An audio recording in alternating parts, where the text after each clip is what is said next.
districts recently, and there's just a lot of I'll us. call the Joshua Basin District regular meeting of the Board of Directors, Wednesday, April 17th to order.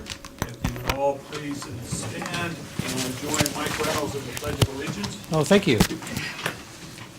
Ready, begin. I pledge allegiance to the flag of the United States of America and to the republic for which it stands, one nation, under God, indivisible, with liberty and justice for all.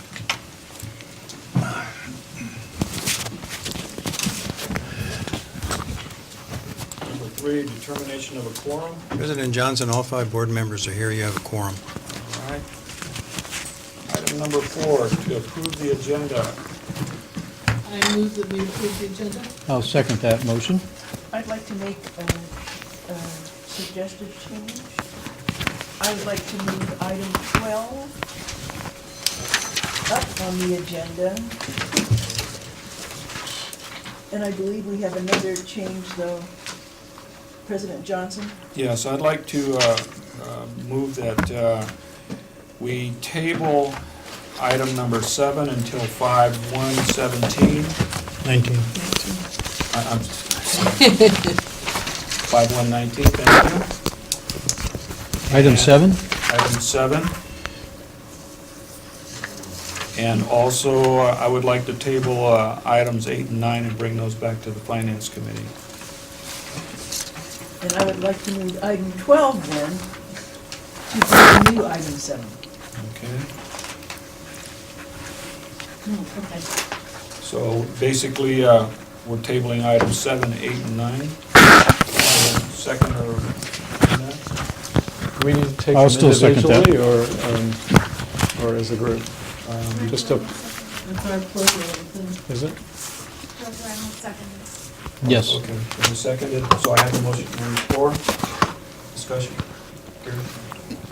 Oh, I just wanted to hear a little bit more about your desire to table items 8 and 9. I thought those had gone through finance, so.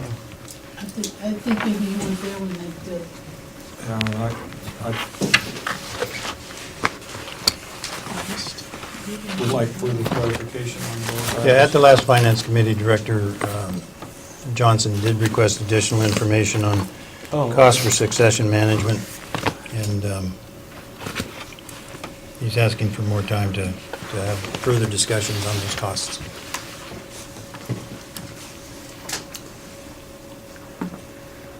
All right, any other discussion?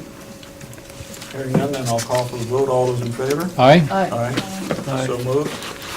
So, the public comment at this time. Did I jump ahead of myself? Members of the public may address the board at this time with regards to matters within the board's jurisdiction that are not listed on the agenda.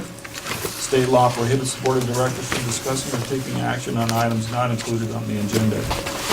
Members of the public will have the opportunity for public comment on any item listed on the agenda when it is addressed on the agenda. Please limit comments to 3 minutes or less. Is there any public comment?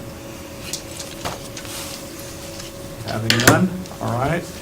Move to item number 6, the consent agenda, or calendar, excuse me. Draft minutes from the regular meeting on March 20th. The February check registry, and second quarter ending financial report. I have a motion. I had a couple of questions. One of them I got answered already.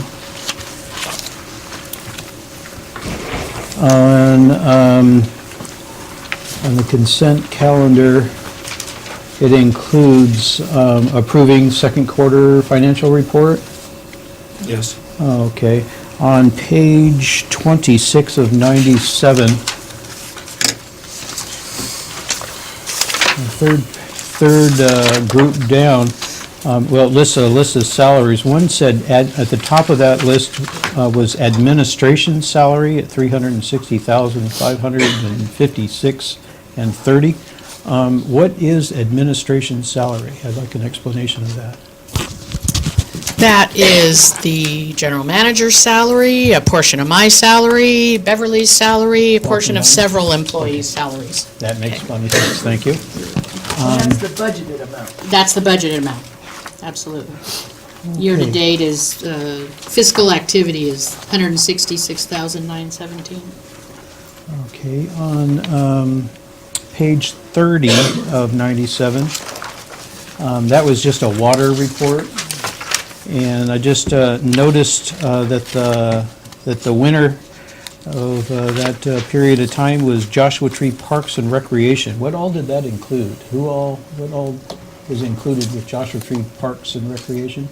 They have 2 different park sites, one up in Friendly Hills area, Okay. and then the Joshua Tree, park that we all know of on Sunburst. Okay, have they consistently been at the top of the list? This would reflect water consumption from October, November, December, so, they run that water park.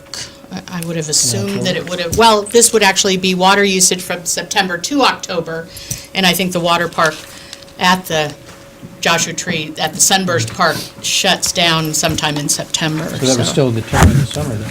Okay, thank you. That's all I have for now, thank you. No. I had, Director Leckman? One correction, I believe, on the agenda. Can I do that now? Item number 15, the Mojave Water Agency meeting, just a correction for the minutes, that was attended by Director Luckman on April 11th. Thank you, Nikki, for taking that. And Mike, that 15th was good for that ASBS CSD meeting? Yes. Okay. Yes.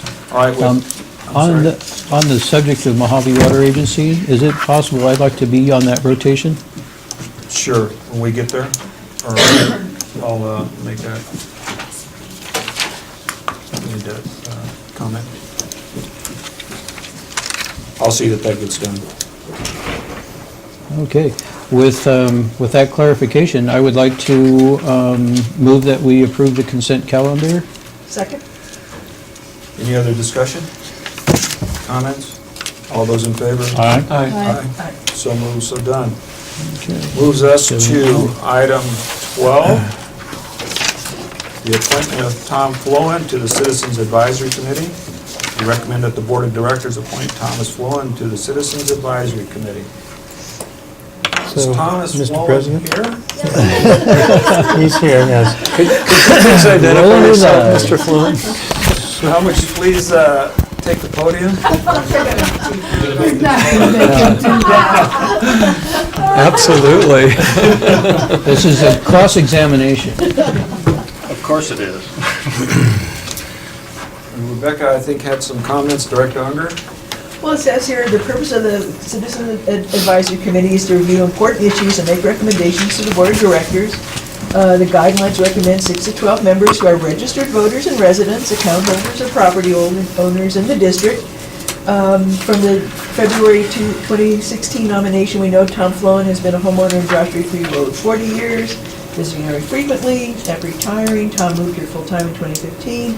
Tom's interest in the water district has increased the last several years. Tom also served on the board until December 2018, having been appointed to fill the vacancy of Victoria Fuller in 2017. And it was Kurt Sauer who wrote the staff report. And he said, I believe Tom's interest in the district and his organizational and analytical skills would be a good addition to the Citizens Advisory Committee. And I wholeheartedly agree. Tom, you're one of the most knowledgeable people on the water district, and you're a good thinker. You really dive into things, and you want to get to the real answers. You go into all kinds of obscure areas until you've found the answers. So you're an absolute excellent addition to anything you want to be on. So we're happy to keep you in Joshua Basin Water District. Thank you. Thank you for wanting to do this. And I would certainly second that. It's a privilege and an honor to have you serve with us, and I really look forward to your continued service, should the vote come your way. Which is probably a little shaky. Nikki, you have any comments? When I was just going to say, do we need to vet this guy a little bit more? I'm not sure we really know him though. I'll entertain a motion of all those in favor of recommending Thomas Lowen to the Citizens Advisory Committee signify by saying aye. Aye. Oh, I'm sorry. We didn't public need a comment. motion. Oh, do I need a motion? Motion in a second? Okay. I'd like to make a motion Yes, to sir. have Mr. Flown join the Citizens Advisory Committee. A second. All right. Public comment? Board comments? We've had those. All those in favor signify by saying aye. Aye. All right, so moved, so done. Tom, any comments for us?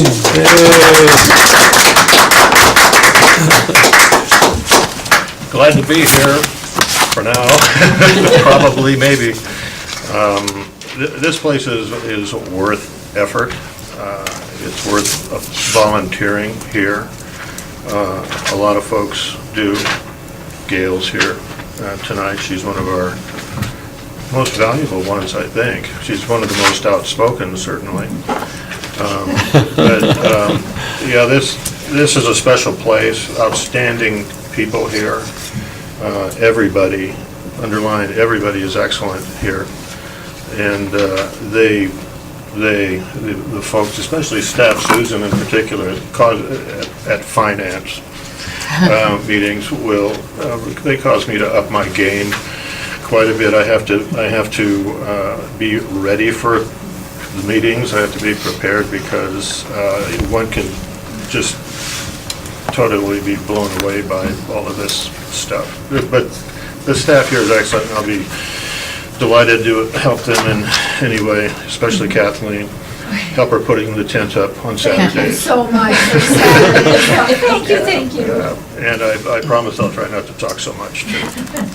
Well, welcome. Thank you. Welcome back. All right, moving along, item number 10, and we'll go with just its old number, but well 14 update. I recommend that the Board of Directors and the General Managers move forward with constructing the necessary infrastructure and implementation of four-log treatment at well 14 at a cost of $205,000 to include recommended facility improvements totaling $237 and a project total of $442. I'll open that, sir. So the recommendation is that you direct the general manager to move forward with these items. You remember about a month ago or so, I did basically the same presentation which Mark wrote up. Mark was sick that day. We wrote it at that point in a way that we didn't call for approval from the board. So we're bringing it back to the board, and Mark is here to further discuss the four-log treatment, the coordination with the county, the additional appurtenances for sodium hypochlorite generator and preparing for chromium-6 rulings or decisions by the state on maximum contaminant level. So it's a bit of a review, but it'll be a review presented by someone with more in-depth knowledge. I'll turn it over to Mark. Good evening. So as the general manager had noted, this is to apply a four-log treatment to well 14. That well's been down since the summer of 2016.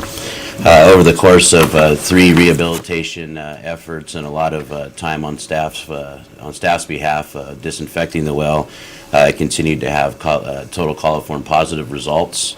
That doesn't allow us to put that well back online, obviously.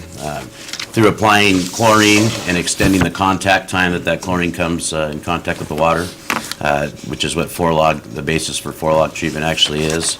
The state will actually allow us to put that well back online. It's somewhat of a surface water treatment or a wastewater treatment technique, but it's designed to make sure that any present bacteria that's within the water is deactivated, basically, because of the long contact time with the chlorine. So. In addition to that, we're also asking to install a sodium hypochlorite generator on site. The $205,000 that General Manager Sauer had mentioned would be basically to install the piping and appurtenances. And he did bring up CR6 as well.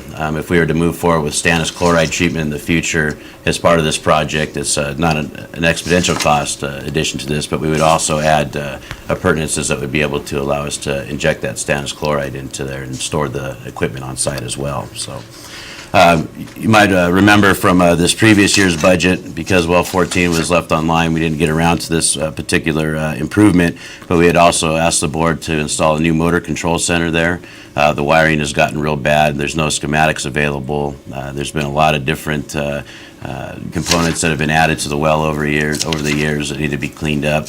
And that's the cost of $75,000 that you'll see there. That's part of those other expenditures that we'll budget for in the following budget year. The sodium hypochlorite generator that's present there actually allows the district to make its own chlorine on site. It's a sodium hypochlorite concentration of 0.8%.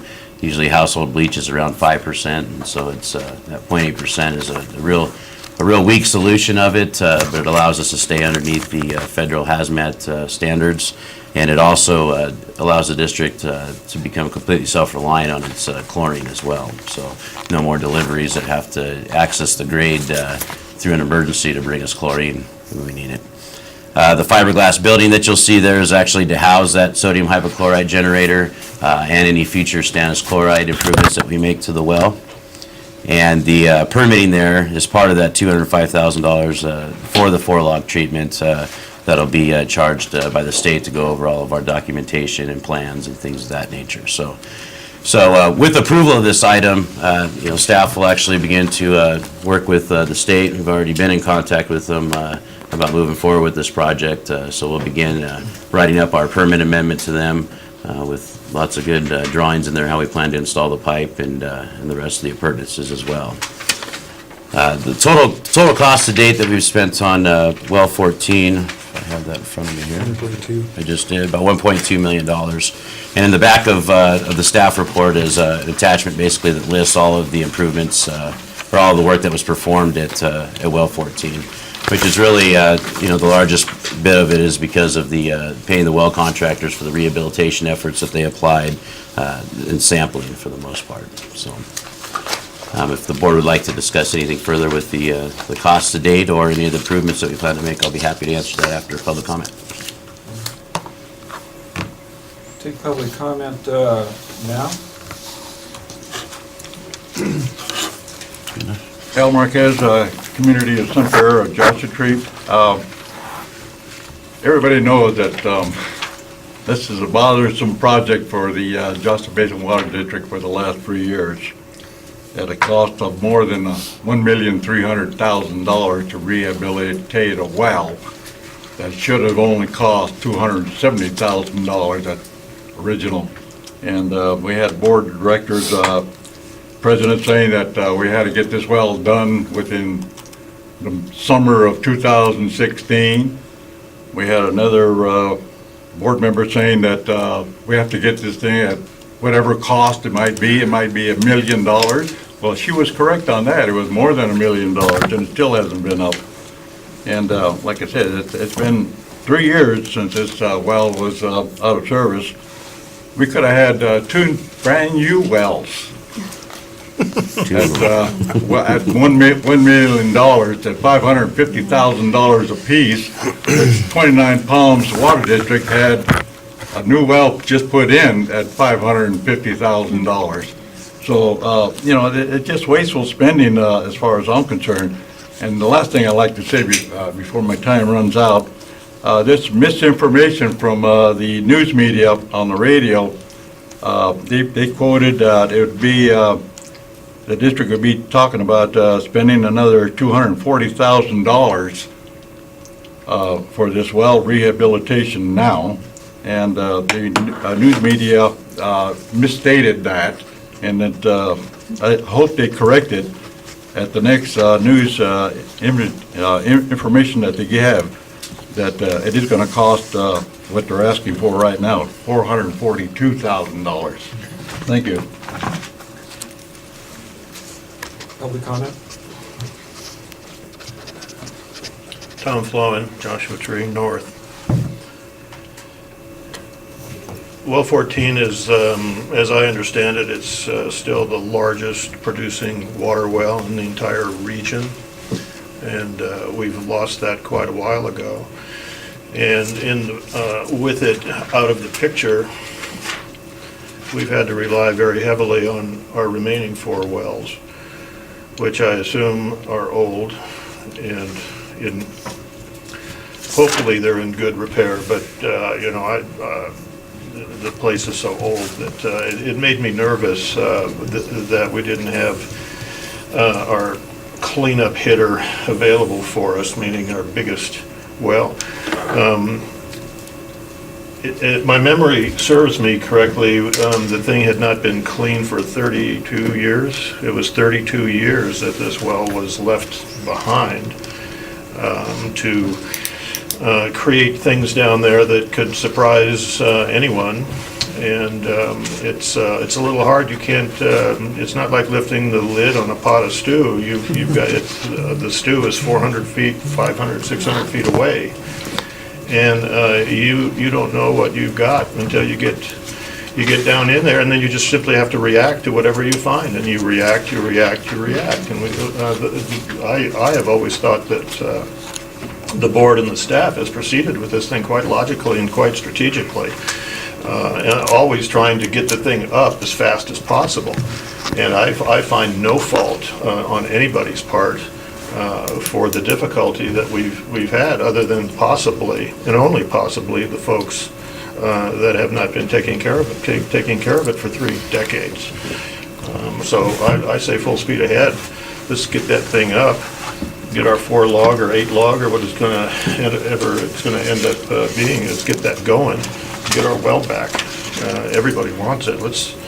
And you can't get nothing without paying for it, so let's go. Thank you. Any other public comments? We'll entertain comments from the staff. We'll start with Director Reynolds. Thank you. Mark, you answered my first question about the permitting. I was curious as to where and how that permitting was achieved. So, and you had just mentioned it comes from the state. Correct. And their permit fees are rather large at $5,000. But we don't get to dictate that cost. We just get to pay it. Thanks for clarifying that before I even asked the question. My next question is on the 4 log. I'm envisioning a long pipe that you inject the chlorine into it, which gives it a longer saturation time. My next question is, with that longer saturation time, are the ratepayers going to taste? How will it affect the taste of our good water? It'll be the same concentration that it is now, real close to it. So we try to dose around a part per million right now, and that'll maintain that there. So all we're doing is making sure that that chlorine is in contact with that water before it actually hits the system. Whereas right now the chlorine mixes up and it is moved into the system, almost immediately. So this just ensures that chlorine has enough contact time with the water before we even put it in the distribution system. So. Okay, and I know you've explained this to me before, the difference between the 2 log and the 4 log. And the 4 log is just twice as much, is that correct? Correct. Basically? Yes. Yeah. Okay. Basically. That was all the questions I had. Thanks for your presentation. It was very informative. Director Unger? I'm always going to ask this, what does LOG log stand for? I couldn't answer that. It's actually just the term that the state uses for that treatment technique. It's a log, basically. So the log is basically a mathematical equation that you come up with based upon a number of different type of treatment techniques that you can apply. And each one of those treatment techniques gets you additional logs against that, whether it be the bacteria or whatever you're treating.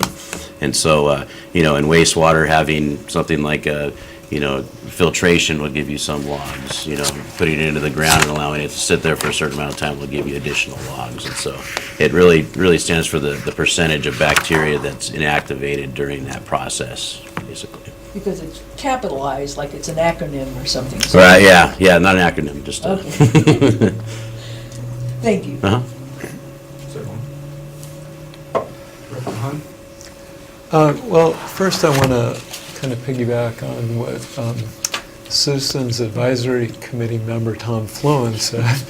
And that is that I feel like staff approached this logically and systematically and responsibly, and none of us wanted to go through this and incur this cost, and each step of the way they did what best management practices would prescribe in order to try to get the well back online. And it just unfortunately did not work, and we're all somewhat baffled by it, mystified by it, but in order to save the well, we've got to incur this additional cost, so I completely support it. I like the idea of generating our own chloride. I didn't expect the cost to be what it is, the 112,000 plus the 50,000, so I wanted to, if you could elaborate a little bit on the cost and benefit in the long run of doing that, as opposed to having the, I agree that it's good in terms of the safety and security of our water, not being dependent on trucks hauling chlorine up the grade, but could you speak to that a little bit? Yeah, and it's really based, of course, on the cost of what we're paying for sodium hypochlorite right now, as to what the payoff benefits are on it. Having the sodium hypochlorite generator is a little bit more expensive. It's got about, the way the prices that we're paying right now, it's got about a 12 to 13 year payoff on it. Okay. But we are getting really good prices on chlorine right now too. Okay. Not so long ago, we were paying, I think, almost $2 more a gallon for it. So obviously that would, expeditiously increase the benefit of it. So you're really paying for the ability to have that chlorine on site and have it available when you need it, without any questions asked, basically, without having to depend on anybody else. So, Okay. and operationally, we can also control the concentration that's injected into the well.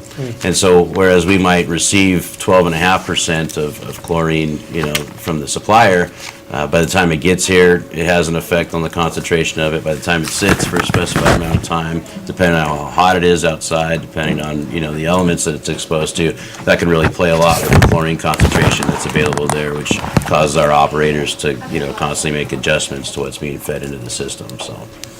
So it's a little bit more of an operational efficiency, certainly expensive, and it's really paying for the ability to have it on hand when we need it. So. Thank you. Director Luckman? And speaking of chlorine, if you will put it in a pitcher and leave it overnight, dissipates.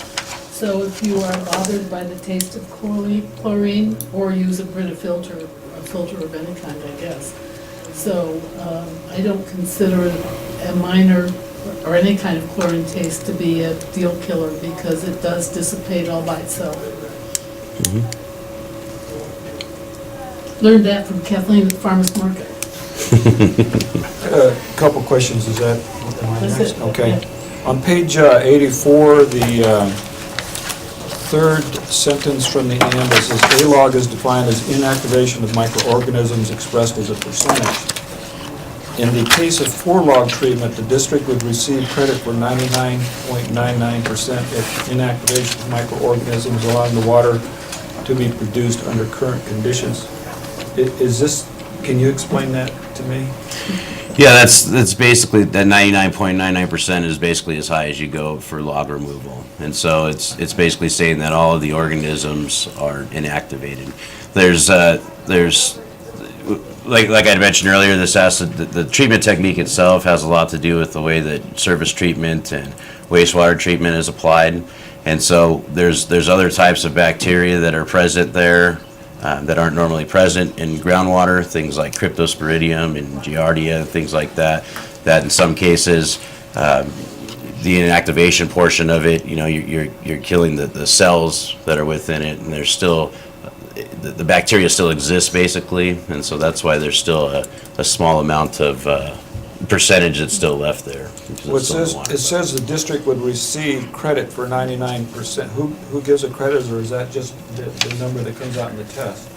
That's the credit is basically that is the achievement of getting to that point of treatment, to that level of treatment, basically.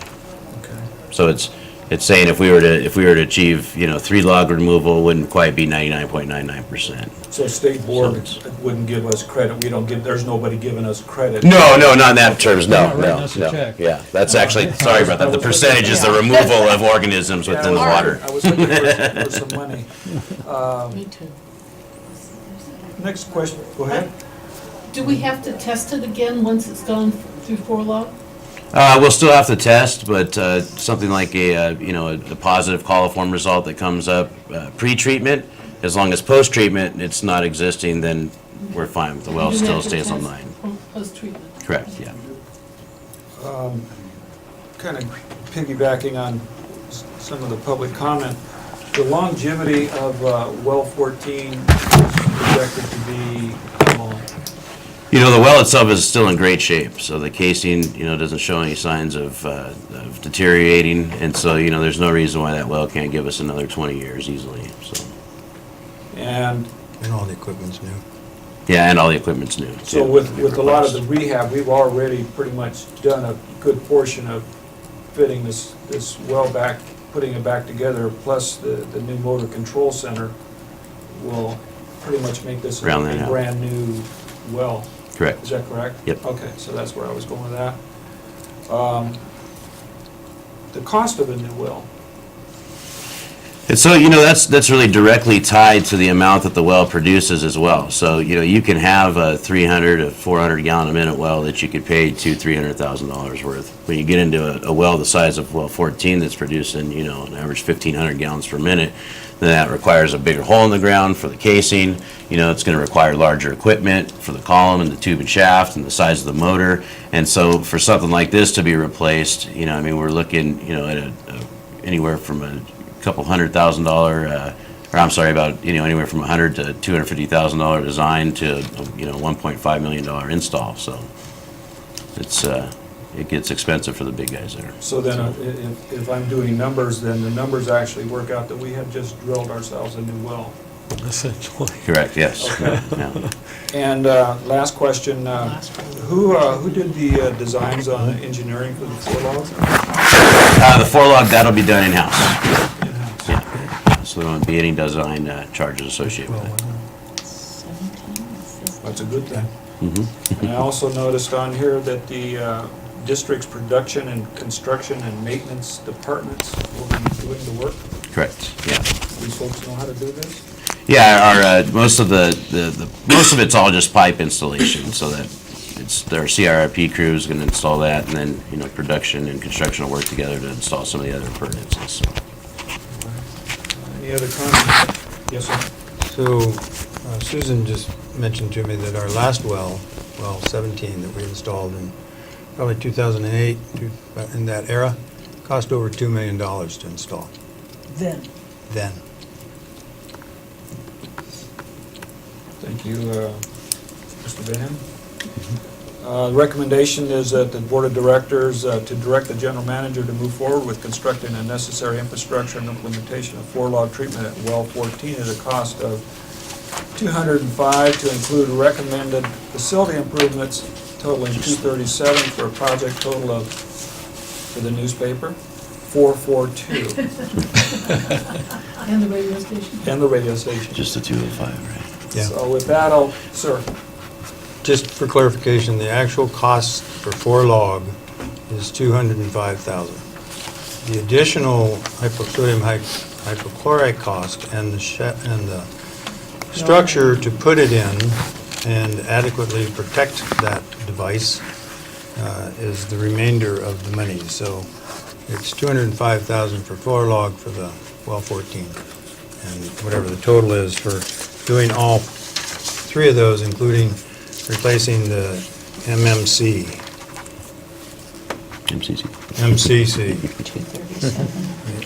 And also the motor control center, the MCC, was in the budget 2 years ago. And so it's been a budgeted item, but we haven't done it since the well's been offline. So this is not a new idea, it's something that was needed to be done when we were planning to bring the well back online. All right, with All that, three times. any other comments? If not, I will entertain a motion.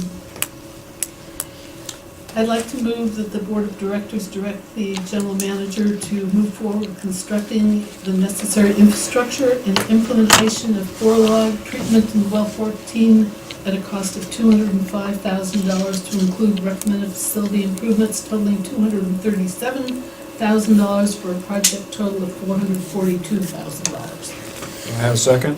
Second. Any other discussion? Hearing none, then I'll call for a vote. All those in favor? Aye. So moved, so carried, so thank you. All right. That moves us on to item number 11. PVC pipes. I think that's General Manager or Mr. Van? That's Mr. Van. So this is moving forward with our Saddleback water main replacement project. That's what the PVC pipe is for, in order to install the main line and also hydrant laterals. And the 8-inch SDR 35 that you see there is actually to make up the valve cans so that we have access to them from the street. So the district released a RFP for the purchase of this pipe. That closes on April 23rd at 10 a.m. As has been the case with High Desert Water District, several purchases of pipe, there's only 2 respondents that ever provide bids for pipe and materials associated with any of their water main replacement projects. That's Core and Main, which was formerly HD Supply, and also Inland Water Works. So both of those will continue to give us bids as we move forward in the future, and we'll more than likely kind of flip-flop back and forth on who's actually awarded the bid. This particular staff report will actually allow the general manager, in order to save time, there's about a 4-week lead time in receiving this pipe. It would allow the general manager to identify the low bidder out of those 2 respondents and move directly into a purchase the following day. So we actually hope to get this pipe ordered on April 24th so that we can get that lead time moving for us to install the pipe when it comes. So. By following normal protocol, we typically take it back before committee and then back before the board. Our next committee meeting after the closing of this RFP would be May 8th, and May 15th would be our next board meeting. And so if they took the entire 4 weeks to get us our pipe, it would be sometime mid-June before we'd be receiving it. So the hiring process is moving along very well. As you know, we have 2 of the CIRP crew employees already hired, the lead position and 1 laborer. And we've got a great stack of applications that Sarah Johnson is actually setting up interviews for next week. So we hope to move expediently through that process so that we can start getting this pipe in the ground when it comes. So anything you want to add to that at all? Sounds good. Okay. That concludes my report, and I'll be happy to answer any questions after public comment. Public comment? Hearing none, I'll take comments from the board. Director Hunt? What's your estimate of the linear feet of height that we're talking about in this? So the project is about 23,000 feet of 8-inch. And so you can see here that we're ordering 25,000 feet, just so that we have more on hand. Okay.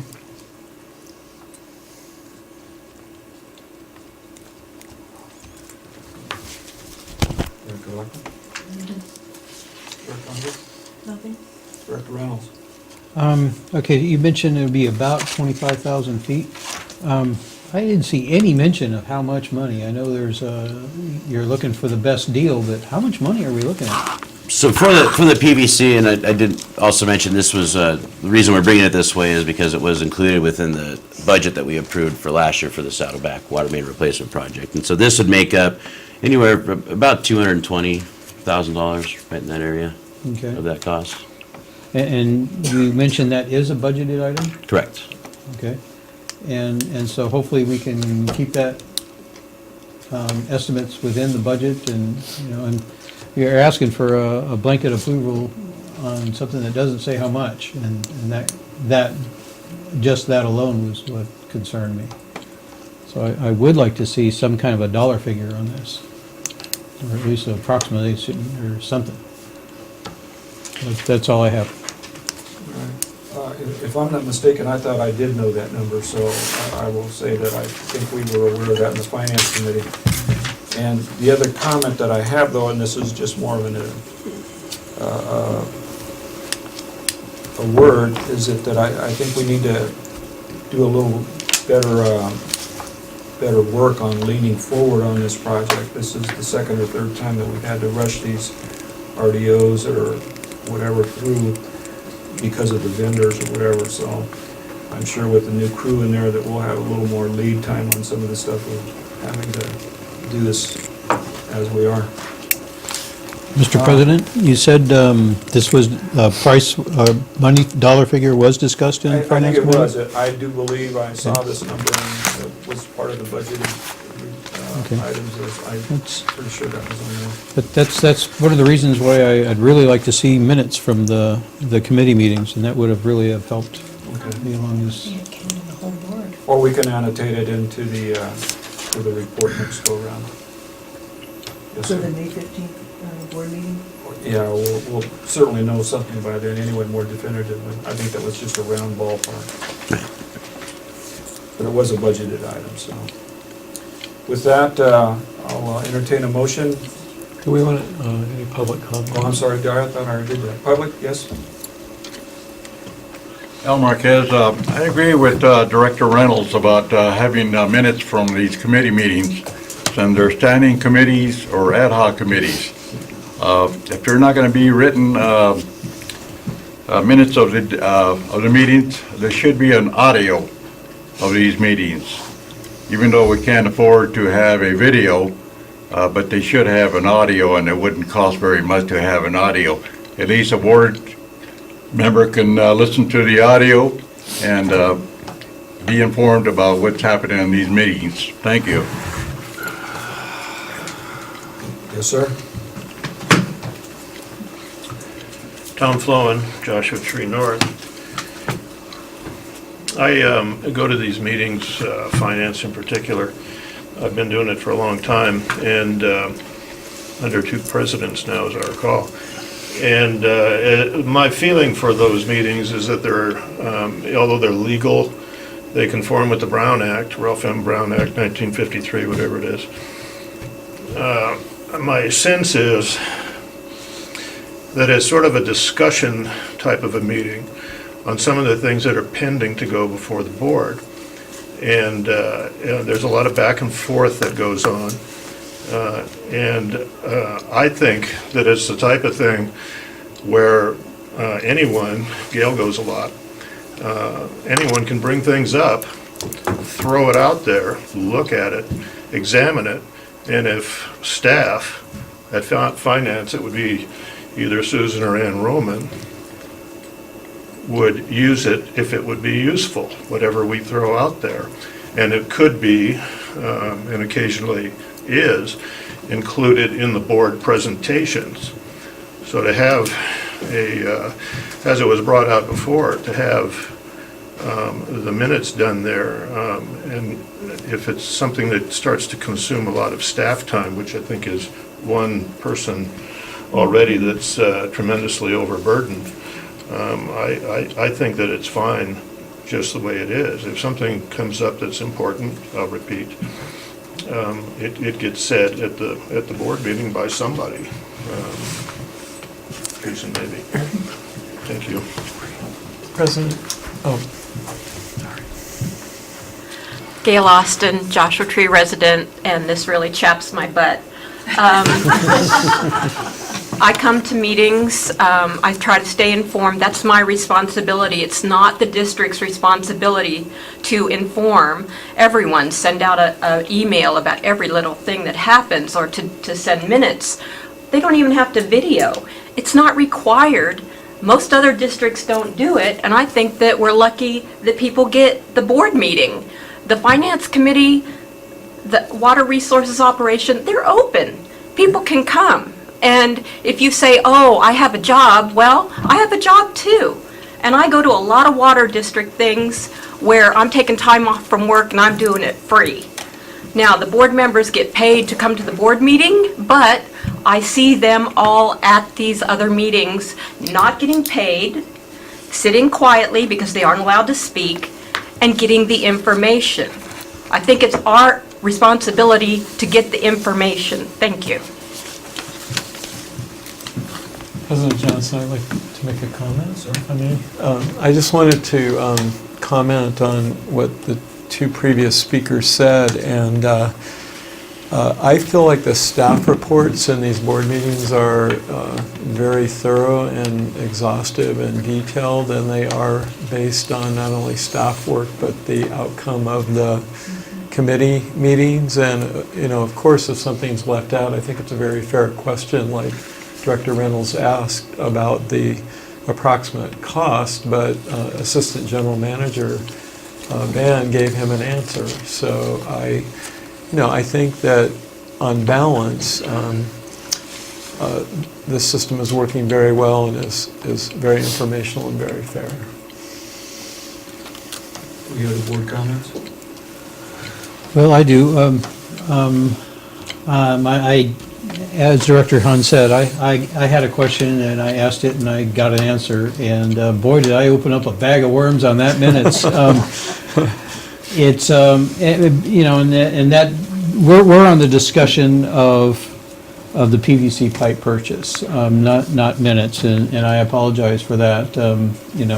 We can move into minutes, another discussion, we can put it on the agenda or something, but let's get back to the task at hand. So thank you for answering my questions. And because of so, we have a parameter, we have an approximate idea of what we're going to spend. That helps me to make my decision, and I thank you for that. And that is what swayed me to change my mind on the vote from no to yes. You're about to hear. So with that, I'd like to make that motion. Please do. And I agree with Director Reynolds, seeing dollar amounts is helpful in things. For a director, it's necessary as far as I'm concerned. That money is our job. We gotta, and just a blanket approval would have bothered me. That is an oversight on my behalf. I should have included the cost in there, so. Asked and answered, thank you.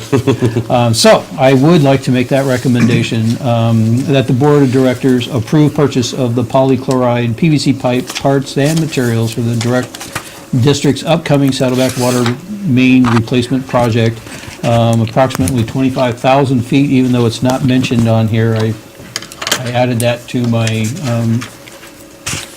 comments. For the lowest responsive and responsible bidder, to the lowest bidder. That is my motion. Second. All right, any further discussion? Hearing none, then I'll call for the vote. All those in favor signify by saying aye. Aye. So moved, so done. Moves us to the item of 13, General Counsel report. I have no report tonight, but I do want to apologize for any distraction I may have caused when I stepped outside.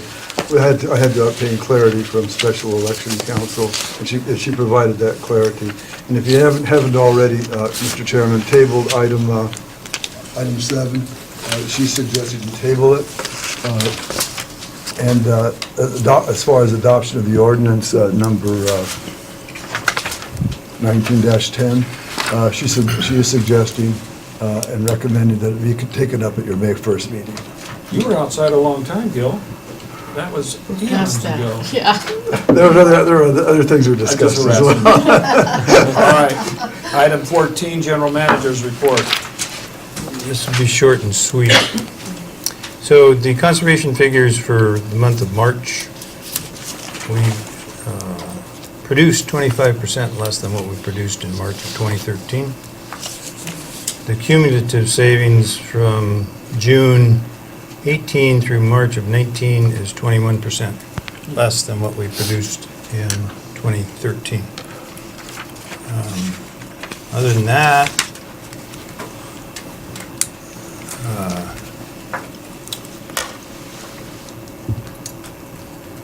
my son arrives at 6:45 tonight in Palm Springs with his family. My brother arrives tomorrow, and the rest of the family prior to Friday. And I'll be off until next Wednesday, and I will be getting married. So, Hooray!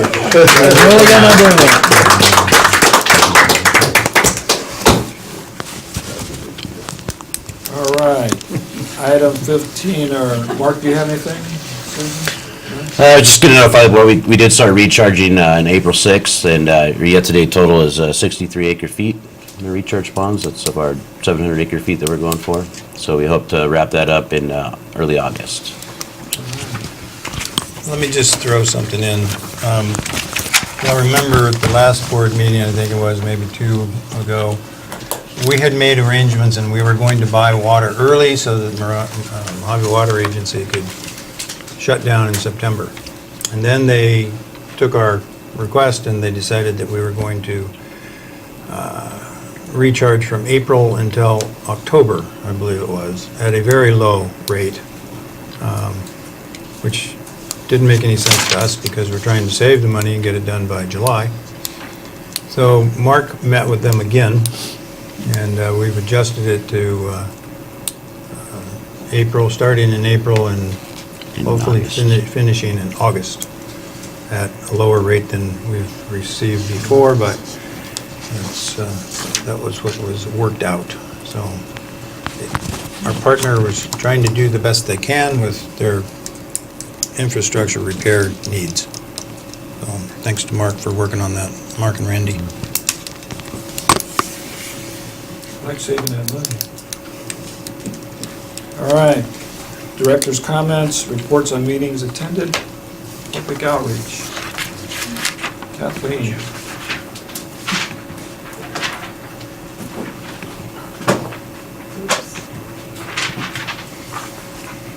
All right, an update on the low-income assistance program, the monthly update. Only one other case has been assisted and provided financial assistance for a total now of 47 customers. And moving on, that's all I have for United Way. I'm out at the market, I have it promoted there, just doesn't seem to be as big a need as we thought, I don't know.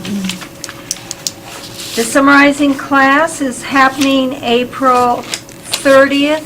Registration cutoff is April 25th at this one evening class provided by the Mojave Desert Conservation Resource. Oh, I always mess it up. Hang on, I'll get it. Tony Walters from the Mojave Desert Resource Conservation District. He will be teaching it, and he will be teaching how to prevent water waste with your landscape irrigation, how to maximize plant hydration with a properly in-tune drip irrigation system, and how to expand your existing system without having to hire someone to do it. So it is a free course. It's only 2 hours on Tuesday night, April 30th, but registration, as I said, the cutoff is April 25th. Then right behind that, that's on Tuesday, then the Friday, we begin our 4-class course of wildcrafting with the Joshua Tree National Park here. And Friday, May 3rd from 9 to 11 is part 1. It's a classroom overview. We talk about what we're going to be doing and how to identify plants that are ready to be harvested, and we do a walkabout in the garden, kind of a pre-planning, kind of showing them how to do it. And we talk about the times of the year to collect various specimens. They get all the charts. It's very comprehensive, 2 hours. May 10th is, again, Friday. It is part 2, and it's done in 2 segments. We go out from 7 to 8:30 in the morning, and we're actually out in the field harvesting seeds. And we're really hopeful this year it's going to be bountiful. And then we come back here, and from 9 to 10, the National Park will be teaching about invasive plants and certify the participants in that course so they can go up into the park then and do their thing. Then part 3, Friday, May 17th, we do the actual cleaning of the seeds that we've collected while they learn about how to propagate, because a lot of the different seeds out here have their own natural way of doing it, and we try to speed it up and show them the hacks and how to do it. And then they learn how to make their own decomposing pots and stuff, just a bunch of good stuff, and it's all free. And that registration closes on April 30th for the first course being May 3rd, the first class of the course.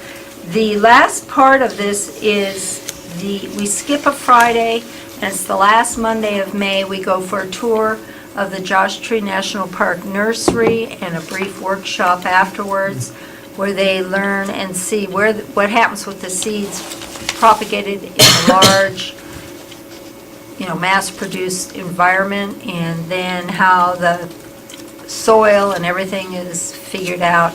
It's really a lot of information, and it's a free course that's just very beneficial to help promote using native plants that help us save water. And I have to admit, the last Saturday, the representative from the California Native Plant Society, they were at our Water Education Day event.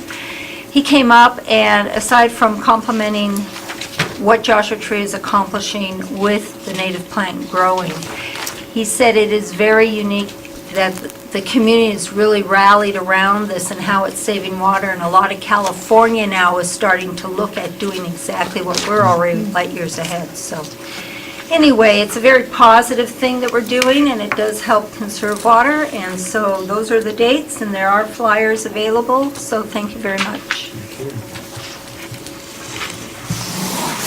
All right, next item, Mojave Water Agency, April 11th. Meeting was attended by Director Luckman. Yes, and the one take-home message I got from that is that Mojave, because they have a 70% allocation at the moment, because I think they do, last I heard, they may have something different. They're going to begin storing water in different districts, and we have a contract with them, do we not, Mr. Sauer? Yes. So we will be one of the banking sites where they can store water, which is, and something like 10% of the water they put into it is... 15%. 15% is ours, and we pay for the rest. So it's a great deal for us. The most aggravating thing about the whole thing was 247 was still one lane. I don't think they're ever going to finish that road. At least it was open. Is it open now? Oh, one lane. Oh, well, yeah, at least it is open, that's right. When Water Education Day, Mojave went cross-country to get here in a new Jeep or something. Cool. Right, the ASBCSD dinner on April 15th, Director Reynolds. Thank you. That is the Special Districts Association, California Special Districts Association is what the CSDA stands for. And I went to that meeting on Monday night in Victorville. And I also got to go to the 247. However, it was my lucky day. Traffic was very light, and both sides were open when I passed through all the way to Victorville. The road is greatly improved, but not done. And that was a nice feature, because my car sits very low to the ground, and it does not like potholes. So with that trip up there, we made good time. I was there about 45 minutes early, which was nice, because prior to the meeting, there is a meet and greet. And that's when you get to actually intermingle with other members, board members, and people of special districts, and you get to learn what some of the other challenges they're facing, and share what and vice versa, what's going on in our little world.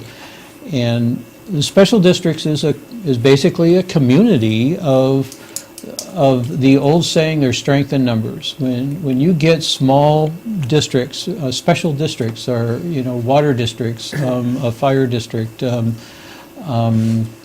are park and recreation districts. We all get together and talk about these kind of things.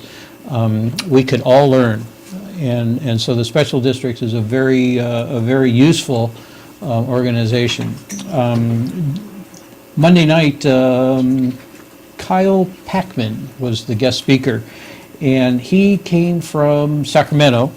Clearly, he spends time in Sacramento. He had the demeanor and the talk, and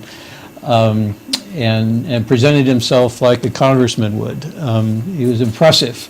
On the introduction, though, I found out he's an Eagle Scout and a 3-time crowing contest champion. And they talked about that real quick, and I go, what the heck is crowing? So I Googled it. And crowing is basically cocking really loud. And so you get a group of crazy people at a state fair. This guy looks like a congressman, and he's a crowing champion, and they just yell real loud, and the loudest speaker is anyway. I was very amused after I Googled what the heck is crowing. But on the more serious, he spoke. There was a newspaper article, and that was published in Orange County Register in 2018, February of 2018. And it was basically, a reporter had read a report, an evaluation report, much like every special district gets some sort of a evaluation report. And they twisted the facts so extreme, it just drove everybody crazy. And it literally, like, for instance, if you were to look at our budget, and you see some of the numbers, and as you gloss through them, you see this big millions and millions of dollars that we spend, and then right next to it is a reserve, but if you get them twisted, it looks like we got, how many millions of dollars in reserves, but yet we only have how much in a reserve? I was just reading that number. So the newspaper article twisted all of this stuff around, but all of his facts were there. But as you read the article, it made it sound like the special districts was a real inappropriate organization. And so because of that, they are trying to bring it out to the public who the special districts are.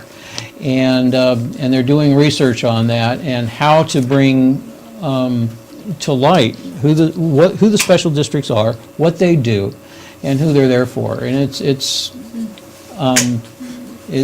not like what this article had to say at all. So it was very interesting and a worthwhile trip, and I don't have to get my front end aligned.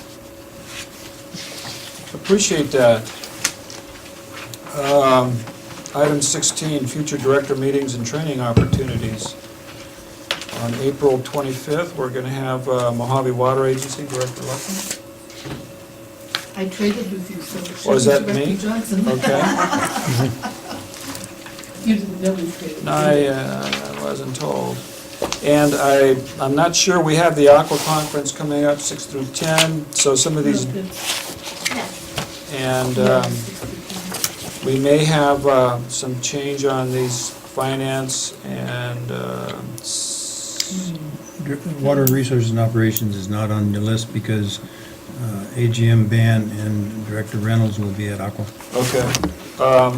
Finance, we're hoping will maybe still take place. And for those that want to come to a riveting, exciting meeting, this is one of the best in town, and we certainly don't take minutes, but you'll leave there fully energized. You're gonna have a meeting and we're gonna be gone? Well, there'll be several of us that will be here, so Okay. we can wait for you to come back if you'd like. No. All right. Mojave Water Agency, the 9th, Gary, is that still good? Mhm. Yes, sir. Citizens Advisory Committee, the 14th of May. With that, we'll do parting comments. Director Reynolds? Thank you. I have, first of all, a request to put on a future agenda item to explore taking meeting minutes at committee meetings. That is my request. And so I'd like to thank everyone who attended tonight. Welcome. I'm glad you came. Being a part of this water district is very important. Listening to what you have to say, as I've said many times, can often make a difference on how we, the Board of Directors, makes a vote that will affect your life and your water. That's all I have. Thank you. Yes, thank you, everybody who comes. Always hope we see more public, but thank you, those who do. And Mike, thanks for going to that special district meeting, and sorry to see this stuff like which Little Hoover Commission had looked at, that reserve funds are actually slush funds. And people not understanding that if we didn't have reserves, we would pretty much be kaput. Yeah. So that's really good. And thank you for everyone for all the hard work on well 14. Yes, it looks like we've been putting money in and putting money in, trying to do everything the right way. And finally, this seems like now after, millions of dollars, this might be it. Reminds me of a folk tale about a little boy that was sent on a long journey to the next village by his mother, and she packed him 5 sandwiches for the trip. Shortly after he took off, he realized he was hungry, so he ate a sandwich. A couple miles later, he was still hungry, so he had another sandwich. And by the time it wasn't even noon, he realized he was reaching for the last sandwich, but he ate it anyway. And he goes, wow, all the sandwiches are gone. If I'd only realized if I'd ate the 5th sandwich first, I wouldn't be hungry anymore. I would have been filled. So this is kind of like well 14. If we would have realized at the beginning that, gee whiz, we should have done this, we wouldn't have spent that, you don't know. That was a shock when the first round of the first mission wasn't successful. I don't think anybody expected that. No. So thank you guys everyone very much. I just wanted to add Kathleen's events reminded me that the Morongo Basin Conservation Association is having their 8th annual Desert Wise Landscape Tour on Saturday and Sunday, April 28th and 29th. So it's another opportunity for people to learn about. It's the 9th annual, and 27, 28, I'm sorry. Oh, no, thank you. Thank Gary, you. we're a sponsor. Your sponsor. Joshua Basin is a sponsor. So my apologies for getting the dates wrong, but people should know those are coming up, and we're a sponsor, and it's a great opportunity to learn how to do xeric landscapes. Thank you. I have nothing All right. except thank you. I'd just like to say thanks to the public, thanks to staff, thanks to our news corps, and public comments. We appreciate those continuing to come. I want to thank all our men and women in uniform, and we wish General Sauer the best of Godspeed in his new adventure. And we'll be anxiously waiting to hear how it's progressing. Keep minutes. So, congratulations, and with that, I will adjourn the meeting. I move we adjourn. Second.